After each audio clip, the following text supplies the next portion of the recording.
أشرف الأنبياء المرسلين سيدنا ونبينا محمد صلى الله عليه وسلم. Tumeambiwa katika darasa yetu tamaa haifai, na Waswahili wanasema tamaa ndio inamuua fisi. Tamaa ndio inamuua fisi. Kulikuwa na njia mbili, sasa fisi akawa na tamaa huku na huku, akamdungoja huku mmoja huku, ukitamaka amechanuka, ndio inamuua fisi. Na tamaa ndio haipendwi, bali ndio haipendekezi. Ndio Mtume akatupa kipimo akituambia izhad fi dunya yuhibbuka Allah wazhad fima inda nas yuhibbuka nas. Yani usijali dunia, panyongo dunia, Mwenyezi Mungu atakupenda. Na usijali kitu kile mkononi mwa watu watakupenda. Binadamu ukitaka wakupende, usitake kile walonacho wao, ndio utakupenda. Lakini kuna binadamu wamhitajia, wataka kile alonacho yeye, ndio kudharau. Kwa wewe jaribu sana kuondosha tamaa, kwa sababu ile tamaa ufanya mtu akasema uongo, tamaa ufanya mtu akaiba, tamaa ufanya mtu akazini, tamaa ufanya mtu akafanya madhambi maasiya, tamaa ufanya mtu akakosa dini, akakosa swala, akakosa imani, akakosa tabia. Tamaa akateta na watu, sema tamaa tu, wala mwisho wake hana analopata na wala hana anachopata. Katika miongoni mwa tamaa ni kama wewe kuwa na watoto wako wa kike, umepata kheri, mume anawataka, wewe ukafanya tamaa katika mahari, ukenda ukamwambia watoto wangu nitakuongezea mahari. Unajua kuna watu huongeza mahari. Kuna wengine kwambia mtoto wangu amesoma sana huyo, kwa vile amesoma sana basi mahari yake yawe zaidi. Kuna mwingine anakuambia utatoa ngapi. Kuna mmoja ilikuwa mtu atamua mtoto wake, yule baba alitoa kiwango akasema mimi nataka milioni bilioni. Mtu anataka kuoa atakana milioni. Baba kiwango kubwa sana hivyo. Hicho mimi siwezi, mimi nitakacho.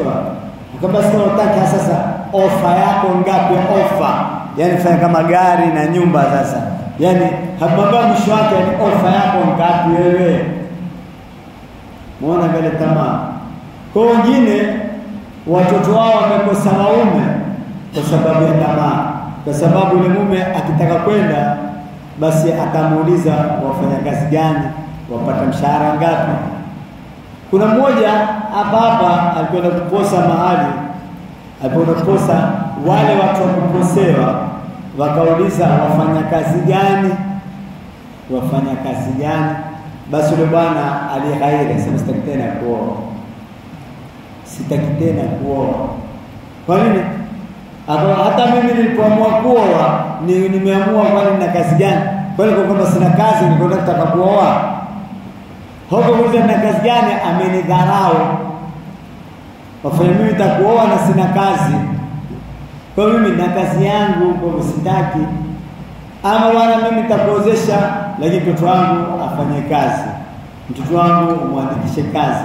Mtoto wangu afanye hivi. Mimi nitakuozesha, nataka umweke mahala fulani. Kuna sehemu fulani hawataki kuolewa na watu wa pale kwa sababu watakaa pale. Ukitaka kuoa pale sharti yao ni uhame ubure. Wewe utakaa hata shapapa dada. Magengine atakiolewa kwa kama waendelee. Mimi keti hapa tu nimeolewa sasa kokote.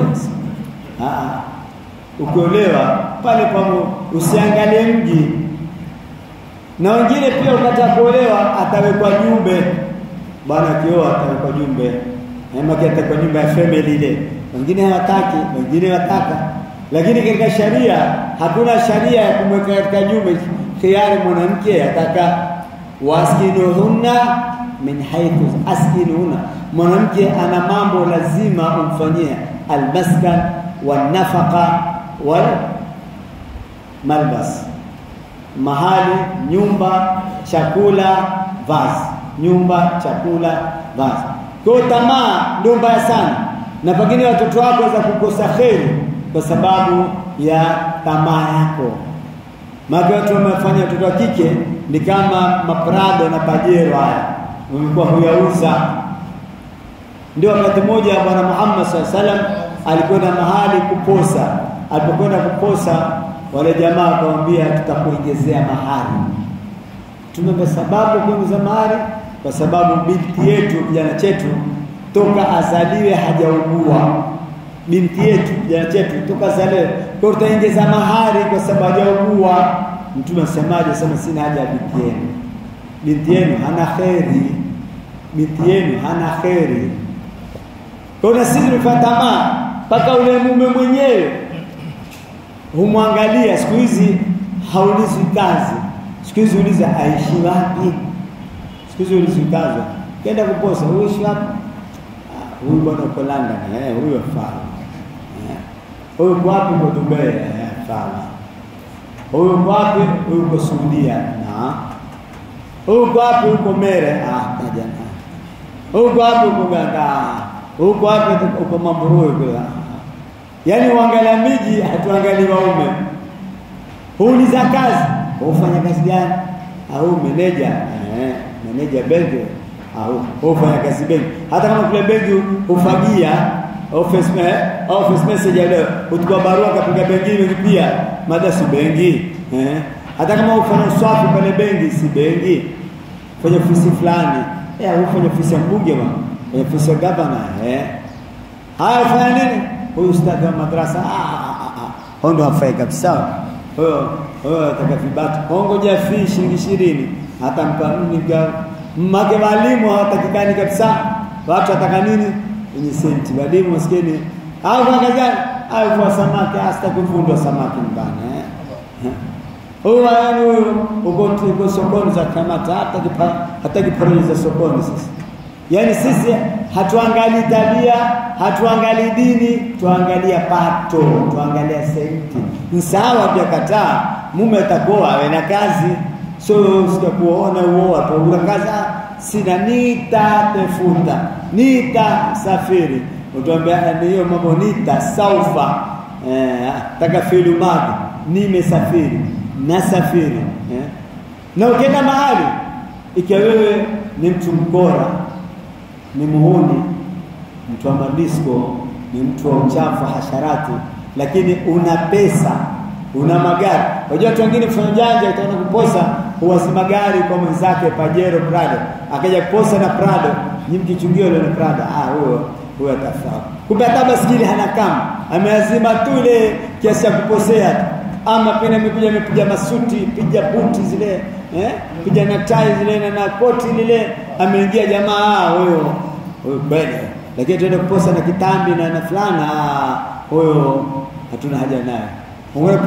Uposa kwa bajaji, hata si chukuchuku bajaji 50 tu. Huyo unaonekana haja kuposa, shuka kwenye bajaji, kwa hiyo utakubaliwa wewe. Usifanye hivyo, kubaliwi.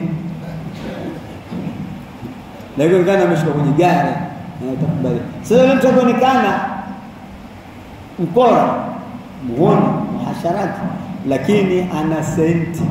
Akija kuposa fulani, lakini yule nasikia wana baba, hakuna neno, Mungu atamuongoza. Lakini kuoa itakuwa dawa kwa sababu sasa atikuoa itakuwa dawa yake, ni ataongoka. Haya, huyo atakubaliwa. Kwa mwingine bwana, amekuja maskini bwana, lakini ana dini yake, ana tabia.